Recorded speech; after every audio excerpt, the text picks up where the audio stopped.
Right in time for Halloween, fall 2022 has given us an absolute monster of an anime season to contend with.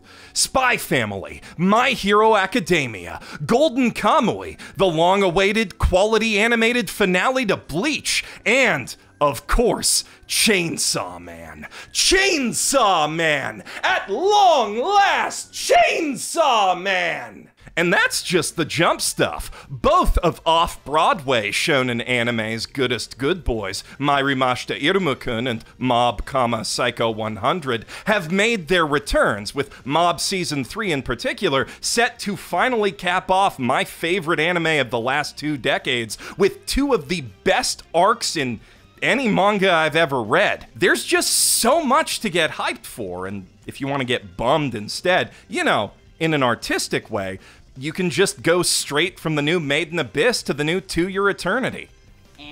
And the new Gundam, which is on the list, so we'll talk about it as soon as this intro's done.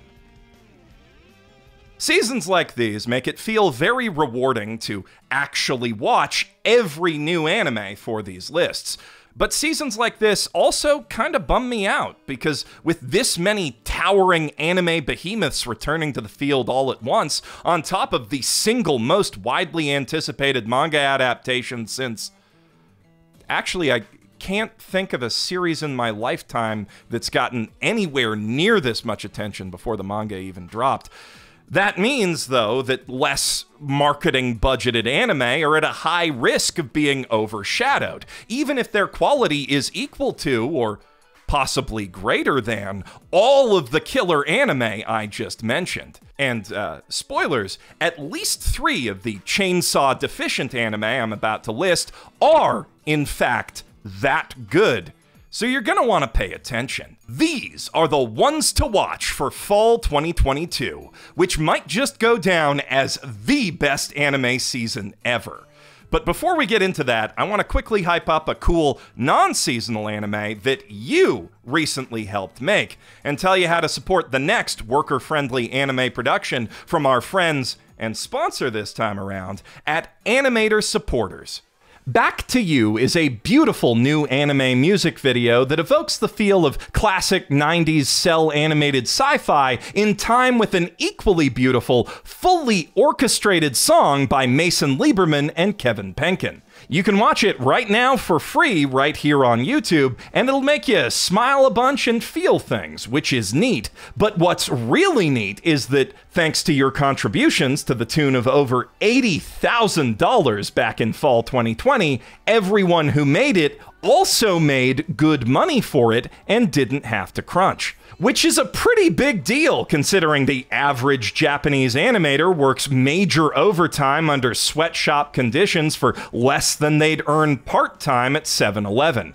Did you know that 90% of new animators in Japan burn out and quit in their first 3 years? Animator Supporters was founded to help up-and-comers through those early struggles with crowd-funded affordable housing. And Back to You was their first step in stepping those efforts up by opening up their own full-blown studio, with the end goal of paying every animator a fixed salary, the same way Studio Ghibli does, while producing full-length, made-to-order anime with funding and input from us, their fans. Of course, that goal's still several steps and at least a couple years away, but the next step to reaching it is Blue Runway, their second music video and single, sung by Haruhi herself, Aya Hirano, which you can listen to right here and now on YouTube, but if you want to watch it, they'll need your support one more time. This time around, they're asking for $100,000 in crowdfunding at the link in the doobly-doo, which they'll use to hire on new in-house animators on a full-time salary with full-time benefits, plus a veteran animation director to ensure that development of the music video goes smoothly.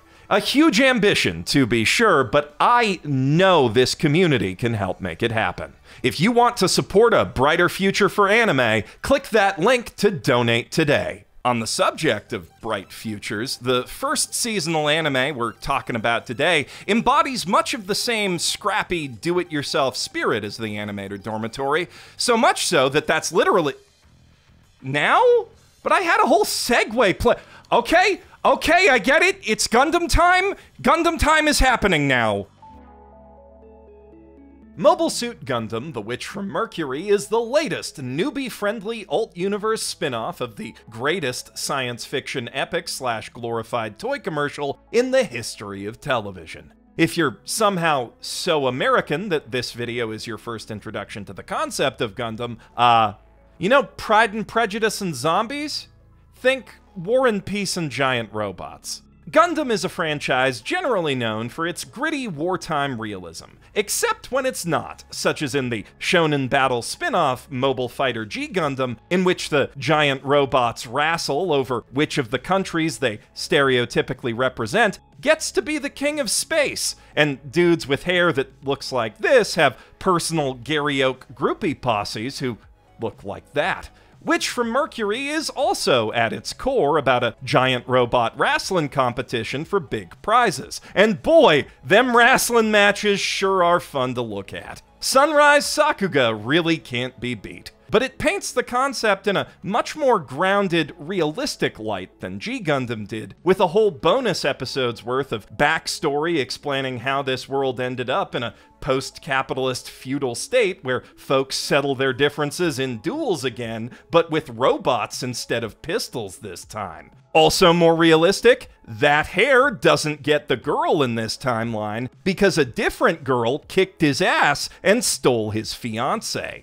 Oh yeah, forgot to mention, instead of the space throne, the big prize for these Gundam fights is getting to marry Miorine Rembrandt, the hottest and richest megacorporate heiress at Gundam Fight High School. And transfer student Soletta Mercury, the titular witch, being the only new type with a Gundam in the setting that we know of so far, is a prime candidate to Utena her way into that whole business and score herself a hot wife. A hot wife who makes a point of pointing out that it's the future, and people who think it's weird for a girl to have a hot wife are the weird ones now.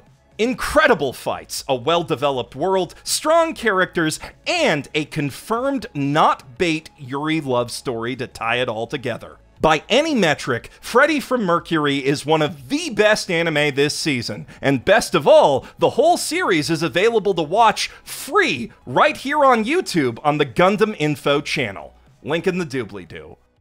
And even better, at least for me, while I may have lost my original segue, Mobile Fighter L Gundam's underlying theme of, resilient female friendship makes an equally effective bridge into one of the other best shows of the season, Do It Yourself. A cozy little slice-of-life comedy anime about Serufu-chan, this klutzy little cutie who very clearly should not under any circumstances be given power tools, and her quest to learn how to build furniture, with the ultimate goal of rebuilding a certain bench that symbolically represents her fading connection with prim and proper neighbor/childhood bestie Tsuride Miku, who's been drifting apart from her ever since they got into different high schools. Not too far apart, though, since the sophistifuturistic academy where Miku learns how to 3D print functioning organs on her first day is situated on the same lot as the dingy, run-down safety school that Serufu landed in,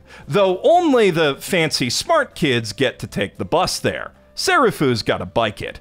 That fancy school towers over the older building in a Trigger-esque exaggerated architectural symbol of social inequity and progress stamping out tradition, which also creates a powerful and inconvenient wind corridor because despite its appealingly exaggerated cartoony style and sense of humor, this anime's grounded sci-fi setting runs on realistic physics, which I think is neat. But the really neat thing is, you don't gotta care about any of that nerd crap to enjoy the series, because it's a cozy little slice-of-life club comedy first and foremost, refreshingly rendered in snappy, exaggerated pose-to-pose animation reminiscent of Little Witch Academia, as opposed to the wibbly-wobbly Kmart K-On! Moe blobs that presently dominate the genre. A style that's complemented nicely by gorgeous, high-detail watercolor backdrops and really makes the show pop and have its own identity.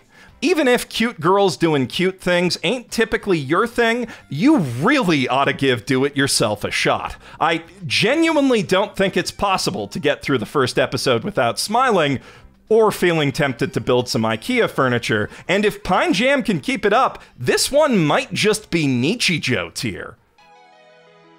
Speaking of legendary comedy anime, the most legendary comedy anime of all time has just been rebooted by David Production, the same studio that brought JoJo's Bizarre Adventure into the modern day. And this is one of the few retro revivals they could have taken on that's actually a step up from JoJo in terms of cultural cachet, because every comedy anime, especially the ones about unlucky dipshits in love, can trace its lineage back to Urusei Yatsura.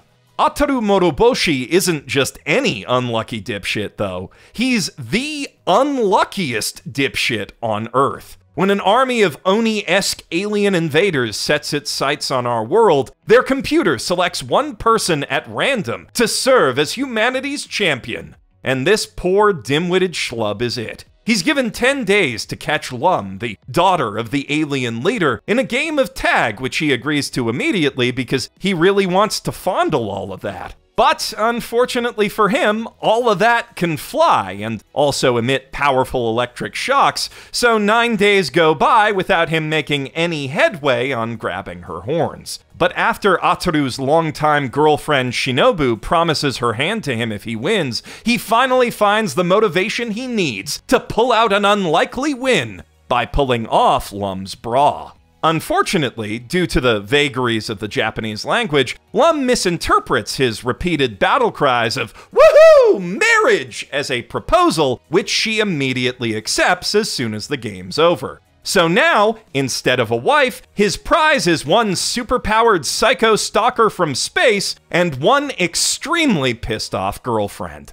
And from there, of course, hilarity ensues. Hilarity that might feel a little familiar to you by now if you watch much comedy anime, but only because Urusei Yatsura's jokes are so funny that shows are still ripping them off 4 decades later. Without Rumiko Takahashi, the shonen rom-com as we know it today would be a very different beast. And some might complain it's not different enough, but this new anime serves as a potent and gorgeous reminder of how fun her formulas and her batshit insane stupid asshole characters can still be in the right hands. I will always love me a Takahashi rom-com done right.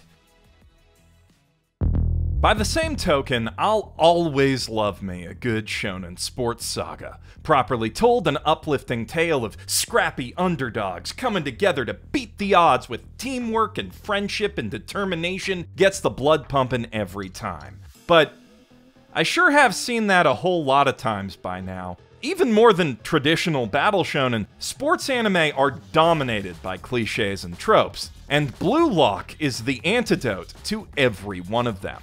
That's true of the anime and of the experimental soccer training facility from which it draws its name, which was built for the express purpose of helping 300 of Japan's most promising teenage strikers unlearn the value of teamwork and friendship that all that Shonen Jump propaganda has drilled into their minds. All so that Japan's national team can finally stop being such impressively consistent losers and actually score enough points to take home the World Cup for once. Devised by mad scientist/soccer coach Jinpachi Ego, Blue Lock is a Squid Game-style battle royale boot camp designed to weed out the weak, humble, and kind until only the most monolithic monster narcissist, a score and glory-driven striker to rival Pele himself, remains. Which kinda makes this a breath of fresh air for big dumb battle royales, too. Since for once we're not here to see the better parts of human nature triumph against overwhelming odds and darkness,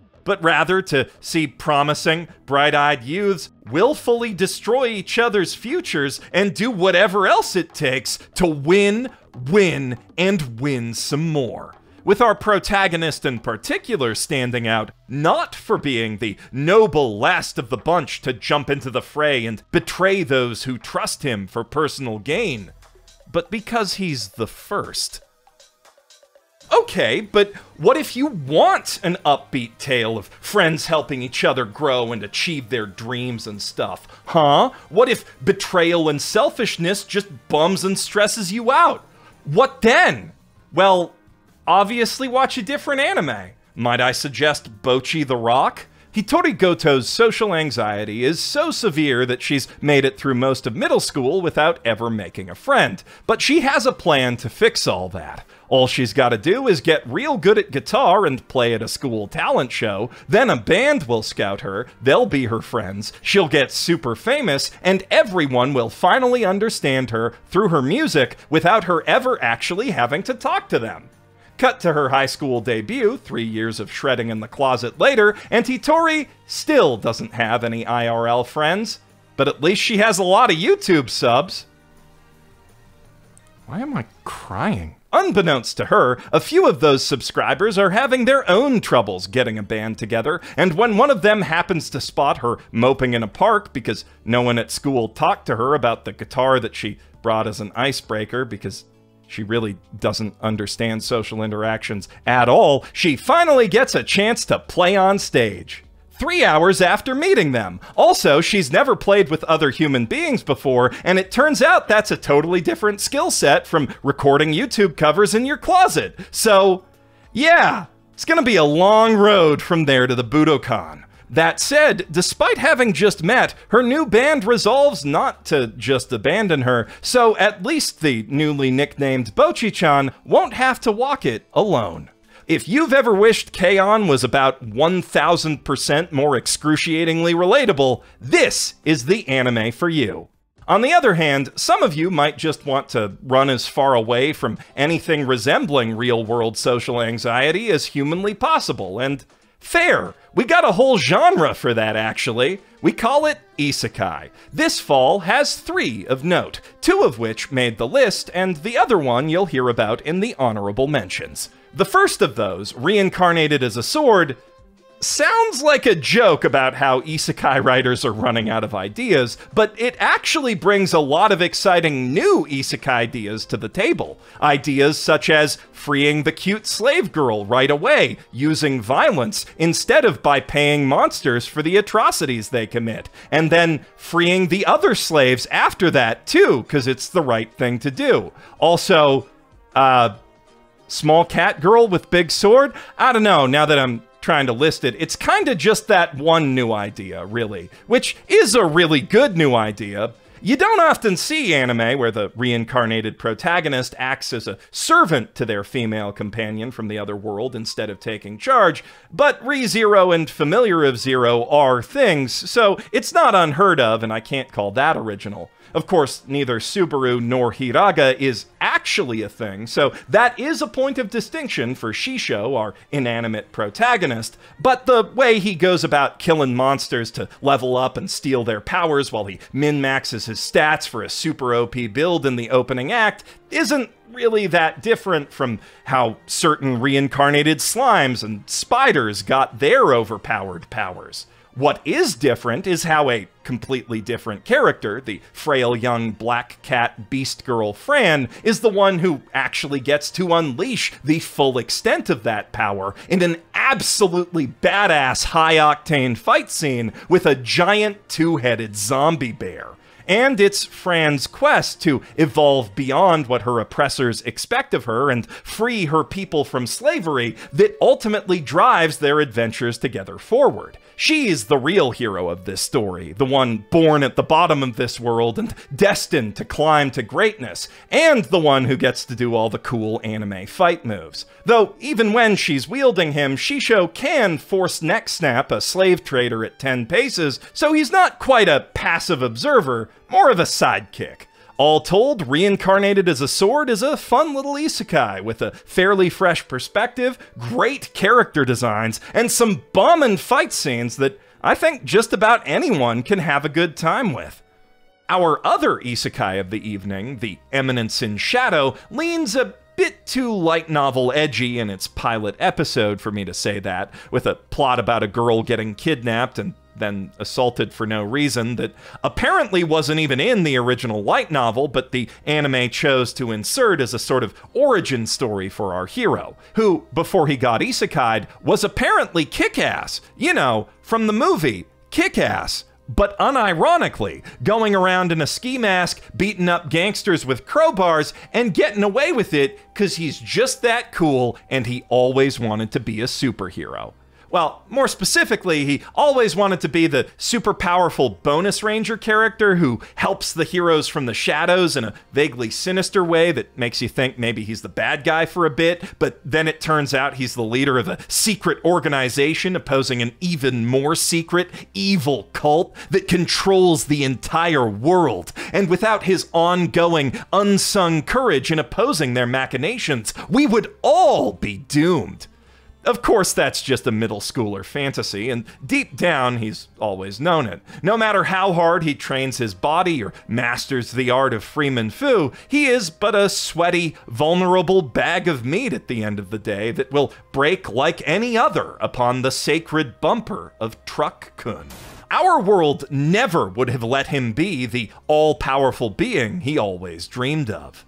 But in the world he gets isekai'd into, where magic is real and the limits of the human body are much more negotiable, he can, at least, LARP as that guy, while still wielding the crowbars, of course, because crowbars are awesome, living out all his fantasies about opposing ancient evil conspiracies with the obligatory harem of super fighting hot girls that every isekai protagonist gets. He may be fighting figments of his own imagination, but hey, at least it keeps his mundane daily life interesting.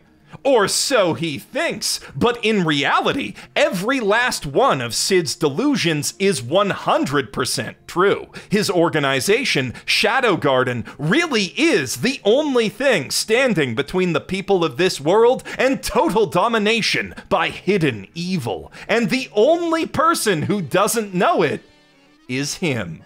And that's the big joke of what is actually a hilarious parody isekai that takes the absolute piss out of edgelord light novel crap. Which only makes the pilot episode's anime original totally unironic edgelord angle all the more baffling.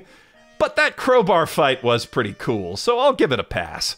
I will admit, as much as I love isekai, as someone who's also a fan of all other sorts of fantasy, it does get tiring after a spell when that's the only kind of fantasy on the anime market. Fortunately, this fall offers a rather intriguing remedy to this problem in Raven of the Inner Palace. Set in a fantastical world inspired by Imperial China, the series follows a recently crowned emperor as he navigates the perils of palace intrigue, trying to find conclusive evidence that his stepmother, the recently deposed Empress Dowager, killed his birth mother in a plot to steal his throne.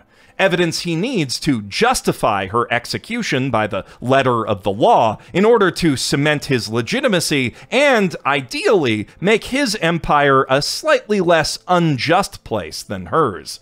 But he can't solve this mystery with conventional interviewing and forensics alone. The clues are too old and some of the witnesses too dead, and so he must turn to the Raven Consort, a mysterious woman, some say a witch, said to have lived in the Inner Palace alongside the Emperor's concubines and eunuchs for longer than anyone can remember. It's also said that she can fulfill any request, from finding lost items to cursing one's enemies to death. So there's no one better to pry into the Inner Palace's innermost secrets from beyond any veils that might hide them. First, though, the Emperor must curry her favor, for despite her position, the Raven Consort answers to no man. But luckily, she does seem to have a weak spot for steamed buns. Ancient magics, tricky, archaic politics, a vast web of intrigue and mystery, and could that be a hint of romance? This is my kind of fantasy. Not just escapist pulp, but proper, full-blown literature. Speaking of proper literature, It's about time we get to the main event. The anime you've all been waiting for. An irreverent, over-the-top celebration of nerd culture and cartoon violence, the likes of which you never even dared to dream of before. Akiba Maid War.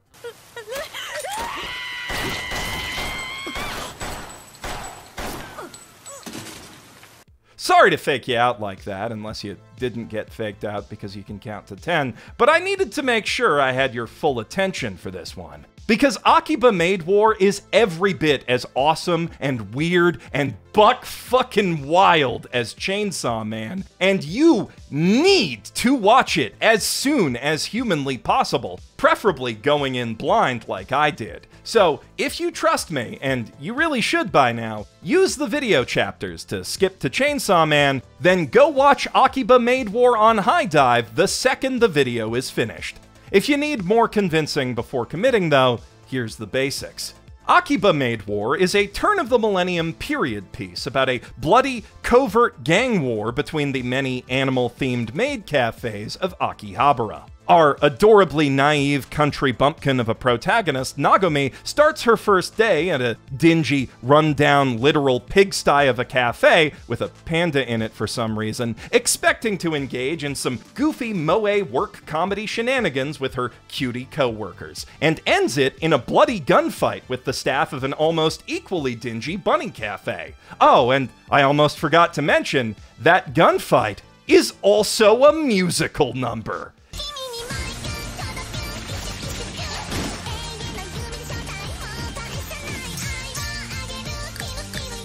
Yeah, like I said, you need to watch this one ASAP. High Dive has a lot of good gets this season, but Akiba Maid War is worth subscribing for all by itself.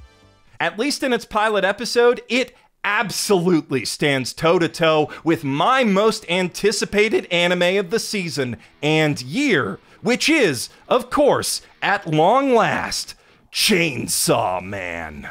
Chainsaw Man is a manga of transcendent brilliance. Creator Tatsuki Fujimoto is a generational genius whose keen yet unconventional eye for graphic design and page layouts allows him to craft scenes that are at once incomprehensibly surreal and yet perfectly readable, drawing from a wealth of eclectic, artistic, cinematic, and narrative influences to build an equally mind-bending and unpredictable, yet paradoxically cozy and relatable story around those scenes. From the second Tatsuya Yoshihara and Ryu Nakayama's adaptation was announced, I knew that the strength of that story alone, plus Fujimoto's huge and charming cast of characters, would carry it into the Anime Hall of Fame. But I was skeptical, to put it mildly, that any anime production could match the intricate, often horrific detail and wild experimental energy of his art.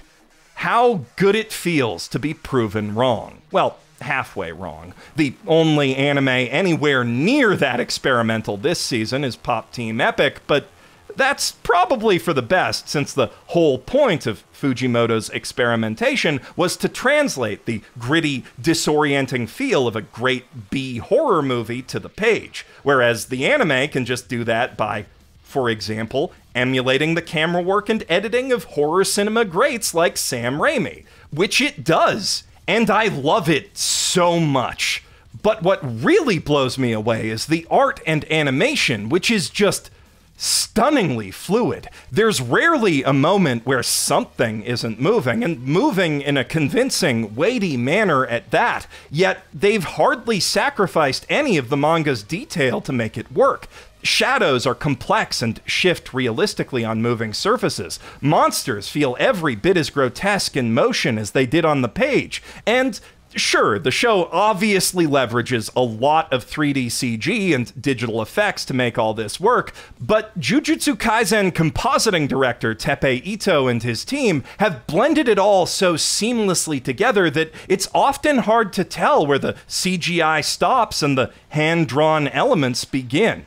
It remains to be seen if MAPPA can keep it up, but as of this pilot, Chainsaw Man is one of the most technically impressive anime ever made. Also, they cast Nanachi's voice actor as Pochita, so obviously every other aspect of this production is perfect too. At this point, it's mostly a formality to even tell you to watch Chainsaw Man, so instead I'm gonna tell you to watch Akiba Maid War again. Watch Akiba Maid War, especially if you like Chainsaw Man. Those were the ones to watch for fall 2022, and that should be plenty for even the most voracious of anime viewers, but I do still have a couple discount items behind the counter, if you're curious, that, just between you and me, would have made the list proper in any less crazy season. First up is that other isekai I mentioned, I'm the Villainous, so I'm Taming the Final Boss, a story about a terminally ill gamer girl who gets reincarnated as the villainess of her favorite PSP dating sim, right in the middle of the scene where the heroine steals her fiancé. Thus, she decides to pursue a doki doki shoujo romance with the brooding emo demon king instead. It's a lot of fun.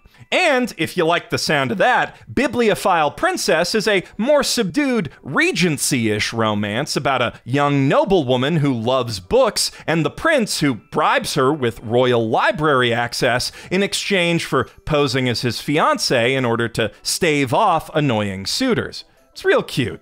For those seeking a more, horny romance anime, More Than a Married Couple But Not Lovers is about a nerdy gamer guy and a feisty gyaru who get begrudgingly paired up in their school's extremely weird and invasive marriage training program, vowing to get real good at pretend marriage so they can swap partners with the guy and girl they're both actually crushing on, who, by a wild coincidence, just happen to be paired up with each other, too. But then, obviously, before that happens, they're gonna catch real feelings for each other. It's already started in episode 1.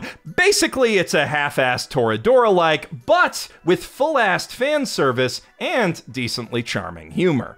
Now, My Master Has No Tails humor is more than decently charming. It's downright delightful. The show tells the tale of a young Tanuki girl, born at a time when advancing technology has made humans impossible to trick, who discovers the alternative magic of Rakugo and decides to pursue a career in that instead. She is very, very good, and so is the anime. Also, while it's not technically a seasonal anime, if you do pick up a High Dive subscription for Akiba Maid War and the other stuff on this list, you should definitely watch their new original series, Pantheon, too. We don't get nearly enough high-quality American animated series for adults, and it deserves to be rewarded for being one of those. Also, don't forget to check out the Back to You music video and lend your support to the Animator Dormitory's next project. And with that, the video's over. If you need a refresher, here's a list of the ones to watch and where you can watch them. I'm Geoff Thew, your anime Sherpa, reminding you one last time to watch Akiba Maid War.